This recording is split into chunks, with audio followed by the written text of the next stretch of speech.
Good morning, ladies and gentlemen. We are pleased to be joined in the interview room by Jon Rahm. Jon, welcome to your 6th Masters. Jon ended the 2021 season #1 in the world golf rankings, just the second man from Spain to achieve that distinction. Congratulations. Thank you. He returns to Augusta National as a major champion, being the first man from Spain to win the US Open last June. Jon has carded 4 straight top 10 finishes at the Masters, consistently featuring on the leaderboard. Jon, how are you feeling about your preparations coming into this week? Well, thanks for all that, by the way. Feeling good.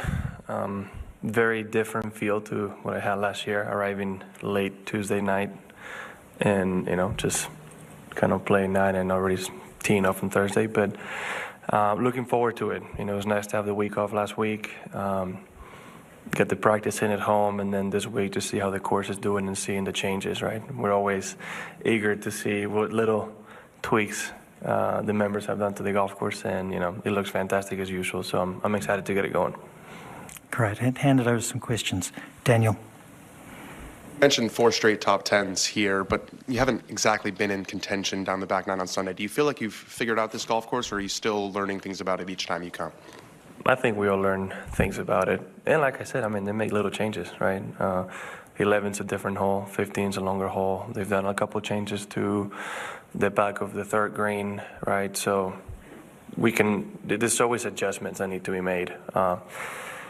And yeah, that stat of the top 10s, last year I was nowhere near the lead. Shot a great round on Sunday and finished 5th, right? So I do understand that, but I've played good. I've played good golf in this golf course, and I think it was the year Patrick won on 2018. I did have a chance. On 15, I think I was only 2 back. Just didn't finish the way I wanted to finish, right? So I've been there, I've done it, and I know I can play good here. So hopefully, like you just said, I get to the back nine on Sunday a little bit closer, not needing a crazy back nine to get the win. Kyle. Hey, Jon. How has a year of parenting kind of, changed your life, and will the family be joining you this week? Oh, they travel with me pretty much everywhere. Because we decided we're not going to homeschool our kids, so once Kepa's old enough to go to school, I won't see him. So for now, as much as I can have them travel with me, they will be coming. Life changes a little bit. You're responsible for somebody's life. And I think that, for somebody in my situation, for a sport as selfish as golf, it's great to have somebody as supportive as Kelly. She takes on a lot of the duties with Kepa so I can go practice, but I still have to do my bit, obviously. It just changes life afterwards, right? What I thought was important is not important anymore. I have no feeling of going out after I finish practicing, dinner outside, or, restaurant dinners, or going out in any sense of the way. I want to stay home and go to sleep because, that baby can wake up at any point at night. But on the other hand, it's given me a lot more than I've given him. The sense of presence and love I feel when I'm with him is so unique, right? And it's easy to switch from golf to off golf, right? When I get home, I'm dad. That's all he cares about, and that's all he should care about, and that's what we do, right? And it helps me in a lot of ways get away from the game as well.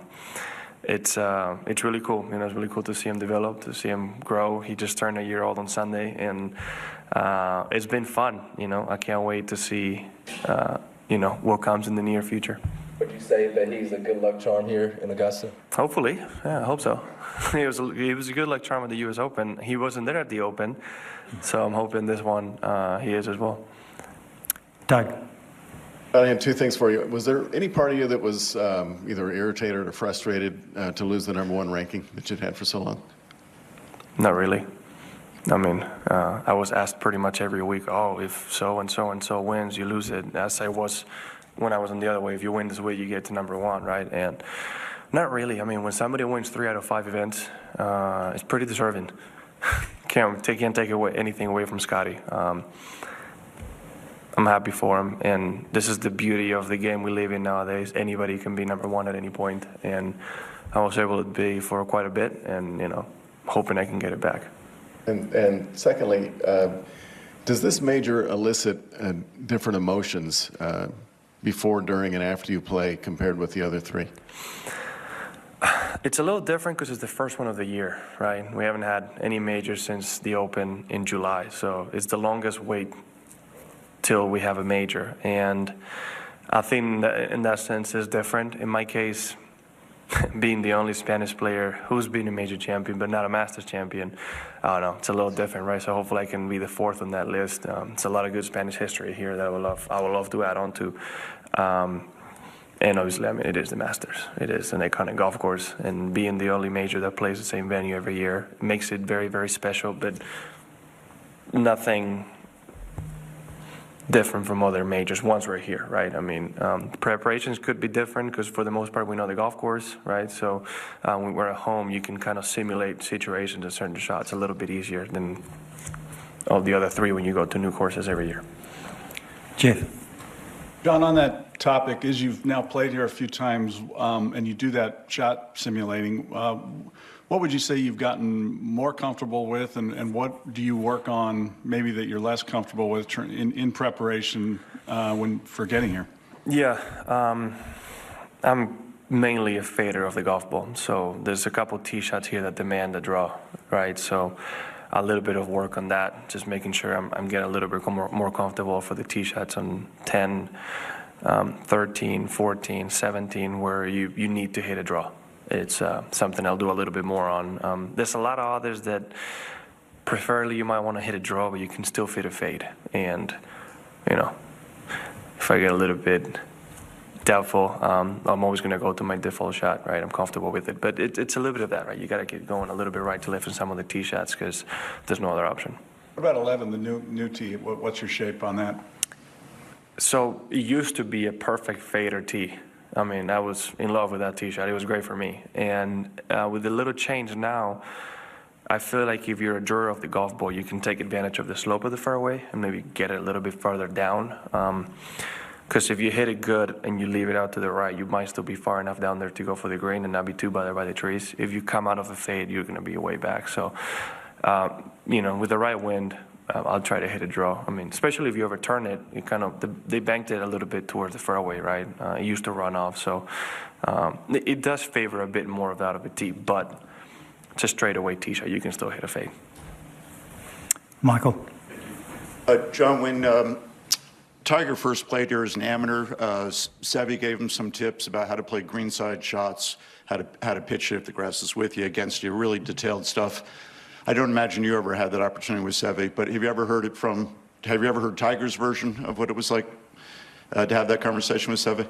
I think there's only one man in this field that hears advice from Tiger, because I've asked before and I get nothing. So you might need to ask Justin Thomas, because I'm not. I've asked him before. I remember asking him at Eastlake the year he won, before we're in the putting green in the practice round, like, hey man, any tips for Bermuda, this and that? And he turned around and just said, it's all about feel, and just kept going. And I was like, cool, thank you. I asked him at Albany once about chipping into the grade. I was like, I just got to be shallow. I'm like, okay. Right. Meanwhile, I turn around and JT is there with him. He's getting a whole dissertation on what to do. So,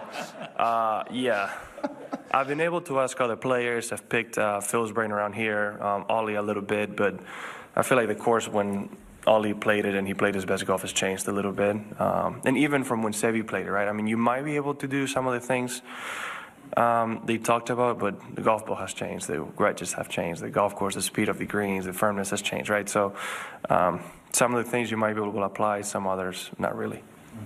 Thank you. Gerardo. Yes. I have the same question like the other guy, but anyway, which is the toughest shot in the course, in your opinion? That's so personal. 12 is always difficult, depending on the wind. There's so many that are hard.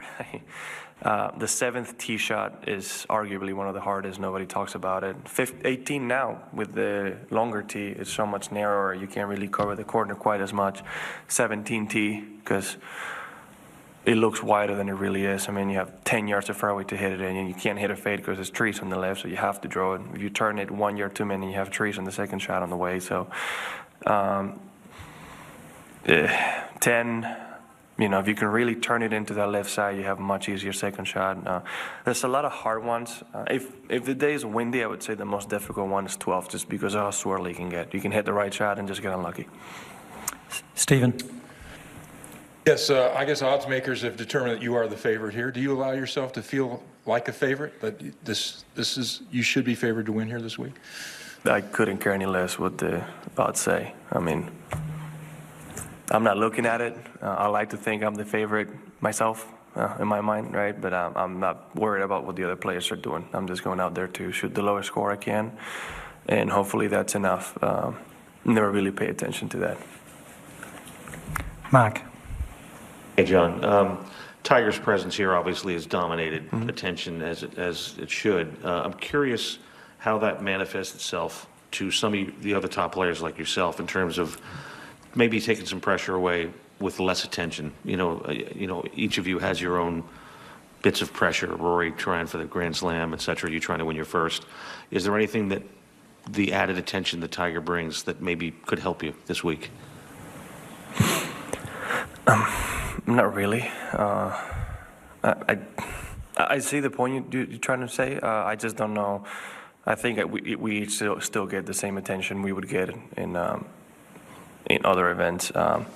It could help Rory, right? I mean, I know this week can be tough because every time he comes up here, he's going to hear about the Grand Slam, and maybe having Tiger out here might, but when he sits here in this chair, you're all going to ask him about the Grand Slam opportunity, right? And people on the golf course are still going to mention it. So I don't know if it changes that much. The whole thing that what we all know for sure is that in how many days? 3 days here, Tiger's going to win the PIP again for sure. So in 3 days of golf. So I think that's the biggest impact for all of us. We're all playing for number 2 now. So that's about it. I think he's already won it.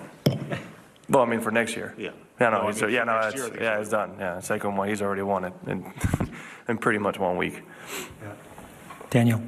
Sort of similar to Mark's question, but whether it helps you or not aside, maybe it's Tiger's presence, maybe it's the return of the patrons, but it feels like there's some more buzz this year than in years past. Do you think the players feel that way as well? Oh, you can feel it. You can feel it. A lot of it is Tiger, because I was playing with Tony Finau on the front nine yesterday. We were about 4 or 5 holes ahead, and we were on 7, and they were walking down on 2.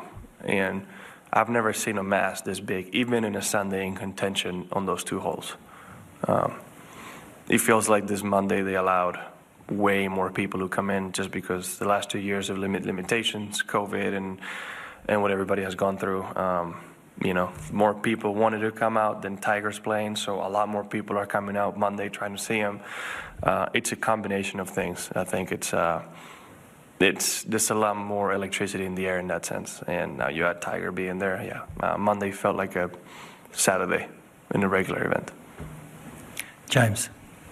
John, with this being the only repeat major championship course, you talked a little bit about the changes to Augusta National every year. I'm wondering, how much does change for you from sort of your competitive standpoint or strategic standpoint?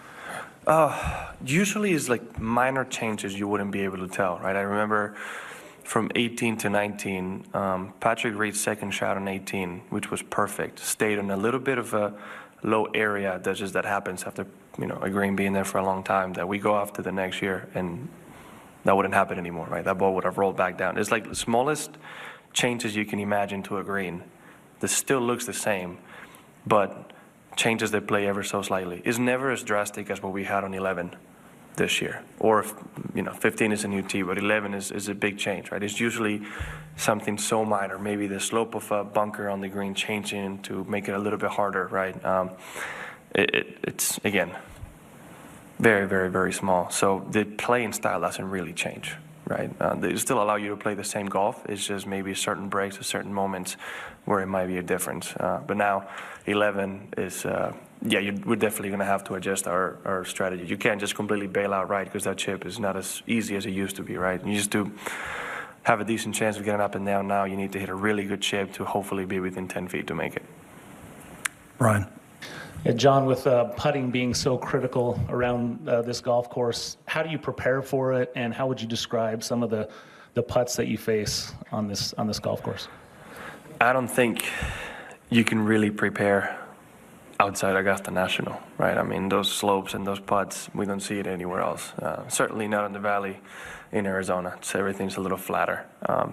So if you can find yourself fast greens to maybe get the pace, it's right, it's fine.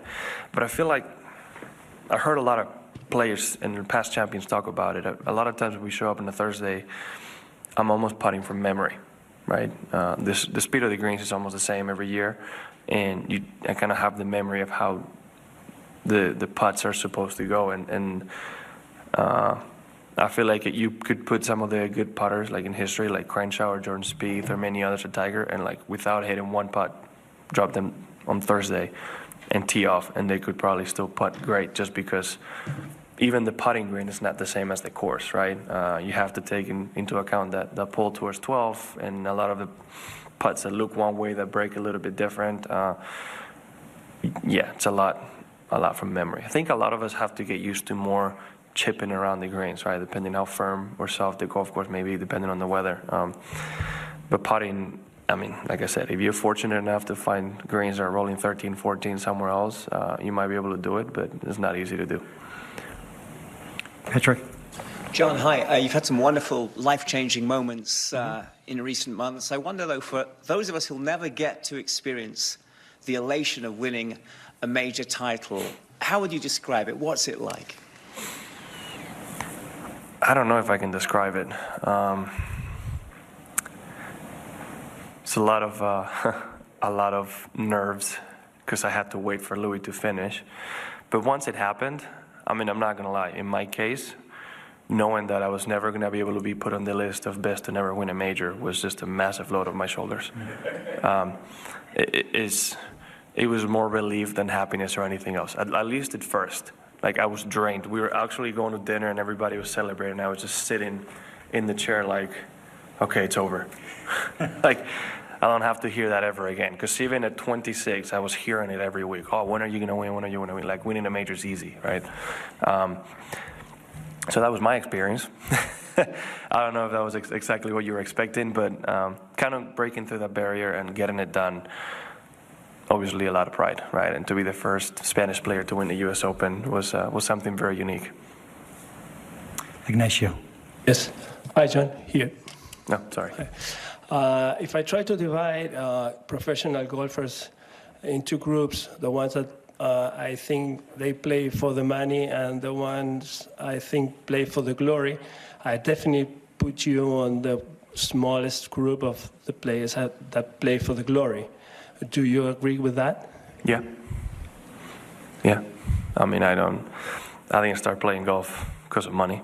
And I've never been thinking on a golf shot, oh, if I don't make this, it's going to cost me X amount of money. Obviously, we're very lucky, very grateful to do what we do for what we do, right? We play a sport and what we love for a lot of money. And if you do it well, you can make more than you'd ever need. So, that sense is also a bonus, obviously. But yeah, I've always been more interested in history and legacy, right? Trying to put your name in the history of the game and knowing that it's going to be there forever. Jim. You kind of just answered the question, but I was going to say, you talked about being relieved. With relief sometimes comes satisfaction. Did this make you hungrier, or are you now satisfied? Oh, you definitely want to repeat it. 100%. Yeah. It's the beginning, right? They always say the first is the hardest. Is the beginning of what we want to accomplish, right? I've heard stories. I actually read Tiger's book about his first Masters, and one of the things that resonated with me, which I really felt like him, was when he won in '97 and everybody was at the house celebrating. I forgot who it was. Somebody asked his mom, "Hey, where's Tiger?" And Tiger had fallen asleep holding onto the green jacket in the bed while everybody was celebrating, right? I can totally resonate, because I was at Ken Sushi in San Diego while everybody around me was partying, and I'm just sitting on the chair like, take me to bed now, please. Like, I know I'm supposed to be here and enjoy this, but I'm not. I'm ready to go to bed. So it's the satisfaction that you get from getting something like that done, especially in the U.S. Open being my breakout win. you definitely want to repeat it, right? It's so unique, and you kind of want to add it to add that to your repertoire.